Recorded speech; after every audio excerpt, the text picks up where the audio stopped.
Assalamualaikum warahmatullahi wabarakatuh. Selamat beristirahat kawan-kawan semua. Di episode kali ini kita akan mengupas kisah misteri tentang Gunung Merapi.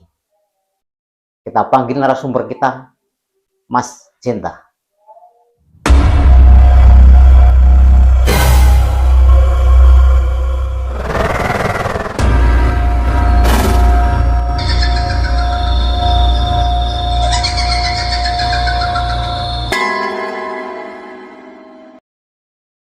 Pak Tono. Oh, gimana kabarnya, Cinta? Alhamdulillah baik nih. Oh, iya. Saya kesini mau menceritakan pengalaman saya waktu muda dulu di Gunung Merapi. Waktu itu sekitar tahun berapa itu, Mas Cinta? Itu sekitar kalau tidak salah tahun 2014 Pak Tono. Waktu itu saya sekitar 5 orang teman, yang ada satu teman baru pulang dari Malaysia, Gabung istilahnya. ya kita berempat ngajak dianya ya udah nggak apa-apa, dia baru pertama kali naik gunung itu, pemula tapi langsung ke Gunung Merapi. Waktu itu kita kumpul menyediakan logistik lah, logistik dan lain-lain. Tapi sebelum berangkat itu udah kami berlima itu udah ada slack lah. Ada satu teman kami itu lelet Pak Tono, lelet sekali. Ditungguin nggak datang-datang, nggak ada kabar. Padahal sudah janjian. Udah janjian kan, kumpul pas di rumah saya. Kita kumpul nunggu 1 jam kok belum datang. Kan udah teman-teman udah pada slack lah, udah marah-marah. Terus saya bilang udah tinggal aja, biarin. Terus kita tinggal kan, terus kita jalan. Sesampainya di sana di base camp, kita cek lagi peralatan logistik, air, makanan dan lain-lain.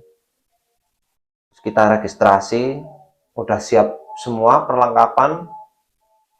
Kita naik sekitar jam sore lah, sekitar habis asar, kayak habis asar.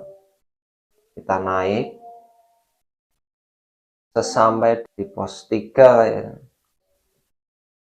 kita istirahat itu sekitar jam 7. Kita istirahat, minum ya makanan ringan dah, kita isi perut biar kuat sampai ke puncak. Itu belum ada tanda-tanda mistis apa-apa. Berarti itu positifnya yang jadi berangkat berapa orang jadinya? Aku, Tony, Sandi, Rian, Selo, Tio, 6 orang. Jadi berenam berarti. Jadi benar, soalnya kan yang Tio itu habis pulang dari Malaysia, kita ajak, dia ayo aja, belum punya pengalaman. Tapi dia di jalan itu ngomel-ngomel Pak Tono. Capek gini-gini lah, udah nikmatin aja. Itu kita istirahat jam 7 itu sunyi, nggak ada kayak kok nggak ada pendaki lain. Wah, mungkin kita duluan atau kita ketinggalan ya. Udah, kita yang penting kita jalan aja.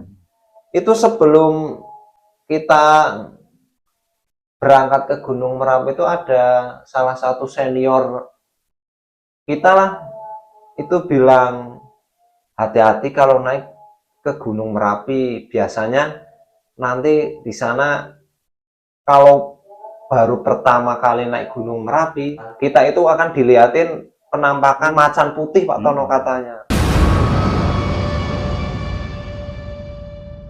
Termasuk penunggu situ. Terus kita istirahat itu hampir jam 8. Terus kita naik, wah itu udah dingin Pak Tono. Kita naik,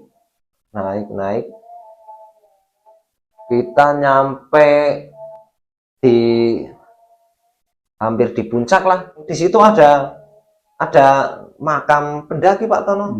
Pendaki. Sejarahnya berarti dulu ada yang termasuk korban lah di situ, Iya, korban meninggal di pendaki. situ. Dimakamkan di situ langsung. Nah, di makam di situ ada batu itu. Tapi kan kita nggak tahu itu, Pak Tono belum tahu.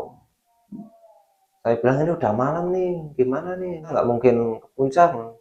Ya udah kita nanti kita ngecamp di sana aja. Kita jalan terus itu. Kok jalanan udah pasir semua. Ini ngecamp di sini aja. Angin udah besar tuh Pak Tono. Dingin sekali. Kita cari tempat buat mendirikan tenda. Saya lihat ada batu besar 2 Pak Tono.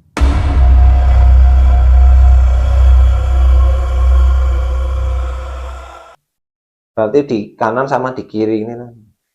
Kita mendirikan tenda di sini aja, ini kayak kita nggak bakal kena angin lah setidaknya. Ada batu besar, batunya besar sekali Pak Tono.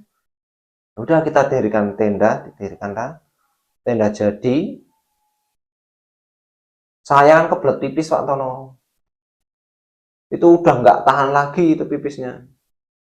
Temen itu sebelum kita mendaki pas di base camp itu bilang, hati-hati jangan pipis sembarangan. Waduh, ini batu besar tapi udah nggak kuat.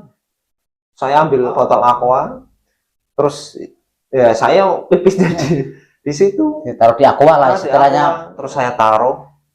Nah ini yang temanku yang baru pulang dari Malaysia itu, yang baru mendaki itu, yang masih amatiran. Masih amatiran, nggak tahu lah. Biasanya sembrono. Sembrono. Dia bilang, kamu kencing di mana? Di sana, di bawah batu. Saya lupa nggak bilang. Ditaruh lah dia ya. Saya lupa itu. Dikasih wadah istilahnya ya. Nggak kepikiran kalau mau bilangin teman saya itu Pak Tono. Kan keadaan capek Pak Tono, capek, lapar. Terus ya udah teman-teman saya kembali. Terus kita kan udah mendirikan tenda, terus masak, terus makan. Itu hampir mungkin sekitar jam 11-an Pak Tono. 11 malam ya? Ya 11 malam kita makan. Habis makan kan ya kita ngobrol-ngobrol dulu. Ya ternyata temanku kan, berarti tenda ada 2 Pak Tono. Aku sama temanku yang sembrono kencing itu. Yang lain sama yang berempat itu di tenda yang satu yang besar lah. Ternyata temanku yang juga kencing di situ Pak Tono. Kencingnya nggak ditaruh di botol, nggak dimasukin di botol, kencing sembarangan aja. Terus kita habis ngobrol-ngobrol, ngopi, terus kita mau tidur. Ini tengah malam Pak Tono, mungkin jam 12, jam 1-an lah. Aku nggak bisa tidur. Apa aku nggak bisa tidur? Temanku udah tidur semuanya. Kan udah sepi itu, nggak ada yang ngobrol di tenda, keadaan dingin. Terus aku dengar tendanya bergerak Pak Tono, seperti goyang-goyang. Aku nggak cuek lah, nggak mikirin aneh-aneh, aku cuek aja. Kok semakin keras Pak Tono, kayak digoyang-goyang semakin keras. Aku kan bilang, siapa itu? Kamu ya Tony kan temanku Tony. Nggak ada suara. Terus aku bangunin temanku yang si Tio itu yang baru pulang dari Malaysia itu. Bangun, ada apa? Tendanya kok goyang-goyang. Angin mungkin. Saya dalam hati, perasaan nggak ada angin dari tadi.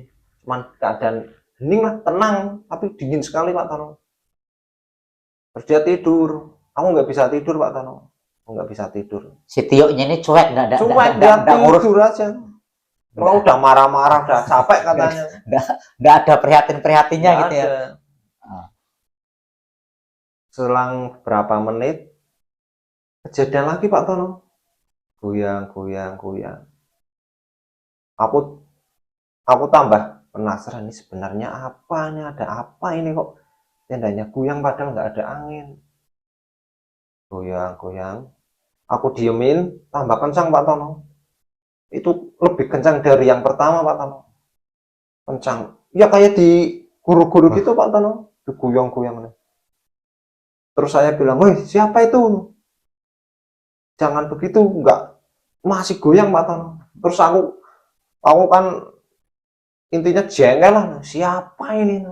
Aku keluar. Begitu aku keluar, diam Pak Tono. Tendanya itu diam. Dan ada apa-apa. Enggak ada apa-apa, enggak ada teman, enggak ada. Aku bilang sama teman-temanku, ya, Bangun. bangun, bangun. Ada apa? Tendaku kok goyang-goyang, kamu yang goyangin ya? Enggak, ini kami dari tadi tidur. Ini tidur semua. Udah tidur aja. Itu angin paling enggak. Kalau angin, aku tahu lah mana angin mana enggak. Habis itu pada masuk, pada cuek itu Pak Tono. Pada cuek, ya udahlah aku masuk. Yang ketiga kali ini Pak Tono lebih kencang Pak Tono. Guyang-guyang lagi kencang sekali Pak Tono. Tendanya guyang-guyang. Nah itu temanku udah bangun Pak Tono. Ada apa ini Tan? Ya nggak tahu. Ya ini yang saya bilang tadi itu tendanya goyang sendiri. Wah angin mungkin. Oh coba keluar kamu. Dia keluar. Diam Pak Tono. Tendanya itu diam. Kalau ada orang keluar, diam. Wah nggak ada orang Tan. Wah jangan-jangan penunggu sini nih. Kamu udah bilangin sih. Saya bilang kamu tadi kencing ditaruh botol enggak aku kencing aja. Aduh apa mungkin dari kamu kencing sembarangan, nggak permisi, nggak inilah. Alah nggak apa-apa, udah masuk. Begitu masuk tambah kencang sekali Pak Tono. Grup ya kayak badai lah, tapi kan nggak ada angin Pak Tono. Tendanya itu goyang-goyang kencang sekali. Itu yang saya rasakan itu benar-benar nyata. Terus temanku kan, wah siapa ini? Terus aku kan marah kan, aku bilang gini, kalau berani coba lihatin wujud kamu. Mentang-mentang kami nggak lihat, kamu lihat kami, jadi ngerjain kami. Kalau berani keluar, tampilin wujud kamu. Terus aku keluar kan, diam Pak Tono. Aku padahal dalam hati, waduh ini kalau Keluar beneran. beneran gimana ini? Diam dan itu teman-teman yang di tenda sebelah pun tahu Pak Tono, ternyata dia nggak tidur, tahu. Cuman yang goyang itu tenda saya doang Pak Tono. Saya sama temanku yang dari Malaysia itu yang pipis sembarangan itu sampai frame atau patok itu patah Pak Tono. Pada lepas itu patok itu. Patok tenda lepas. Patok tenda itu lepas. Kan kalau tenda gunung kan pakai besi kecil itu yo segini kecil lagi lah. Itu sampai lepas Pak Tono. Padahal ada yang dikasih bahan batu ditanam terus ditancapkan, ada istilah dikasih balok lah ya. Itu masih lepas Pak Tono. Ya udahlah biarin tidur aja. Itu kejadian aku marah-marah itu, alhamdulillah hilang Pak Tono. Nggak kejadian itu lagi. Saya dalam hati itu bilang sama teman, aduh ini kalau tambah besar lagi gimana ini. Udah kita berdoa tidur biar positif aja, tenang. Ya intinya habis kejadian itu kita kan sama-sama berdoa Pak Tono. Ya, kita baca Fatihah baca doa lah biar kita selamat. Doa bersama, terus kita kan masuk tenda masing-masing. Terus kita tidur, ya alhamdulillah nggak kejadian lagi Pak Tono. Esok paginya itu aku bangun keluar dari tenda, kok itu ternyata yang mendirikan tenda di situ cuma aku dan temanku, cuma 2 tenda. Yang lain itu jauh sekali Pak Tono, sekitar mungkin 100 meteran, pada jauh-jauh kelihatan menjauhi batu besar 2 itu Pak Tono. Udahlah ayo kita foto-foto kan, sebelum kita ke puncakan kita foto-foto. Kami ke situ tuh pas baru kejadian, ada ada pendaki yang jatuh ke Jurang. bawah itu loh Pak Tono, Jurang. yang foto selfie di puncak itulah, di puncak Garuda.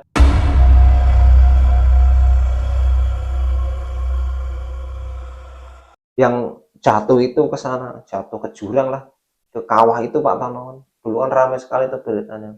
Ya udah, kita hati-hati aja. Udah kita foto-foto, kita turun, terus kan kita ke lihat-lihat, berarti sekitar lah ke tempat patilasan itu. Di sini itu ada petugas lah, petugas yang intinya panitia yang dari Gunung Merapi itu kan ada yang mantau di situ Pak Tono. Termasuk penjaga lah ya. Penjaga. Terus saya ke patilasan itu, ke makam, saya tanya, ini apa Pak? Ini makam Mas, ini dulu ada pendaki meninggal. Ini emang kuburan, dikubur di sini? Iya. Kubur di sini dulu. Dikubur atau terkubur lah, ini yang pas erupsi itu Pak Tono. Terus dia tanya petugasnya, Mas, kamu ngekam di mana? Kamu mendirikan tenda di mana? Di sana Pak, di batu besar 2 itu. Ketawa dia Pak Tono. Ketawa, kok berani sekali Anda? Emang kenapa Pak? Di situ Mas, tidak ada pendaki yang berani mendirikan tenda di situ Mas. Oh, pantesan semalam ada kejadian aneh. Nah emang kenapa? Nah ya itu Pak, biasa tenda ada goyang-goyang tapi nggak ada apa-apa. Mungkin ada kesalahan, kemungkinan kok kencing Pak, kencing sembarangan di batu besar yang sebelah itu. Nah, ya udah, nggak apa-apa, semoga selamat sampai rumah. Doa aja nggak apa-apa. Di sini turun aja, dikemas-kemas. Nah itu Pak Tono, alhamdulillahnya kita yang nggak ada yang ini apa kesurupan atau gimana Pak Tono. Alhamdulillah sekali, bersyukurlah. Yo kita kan sebelumnya nggak tahu, kalau tahu ya mungkin kalaupun dikasih tahu sama penjaga yang di bawah jangan ngekam di sini, di sini, di sini, ya mungkin kita nggak mungkin lah ngekam mendirikan tenda di batu itu. Ya itu Pak Tono, itu saja. Nanti saya akan menceritakan yang ya di gunung yang lain lah. Pemirsa, terima kasih masih bisa mengikuti channel kami. Semoga membawa manfaat. Dan bagi pendaki-pendaki pemula, belajarlah dari apa yang pengalaman dari kawan-kawan yang telah senior daripada kita. Oke, terima kasih. Assalamualaikum warahmatullahi wabarakatuh. Ini cerita mistisku.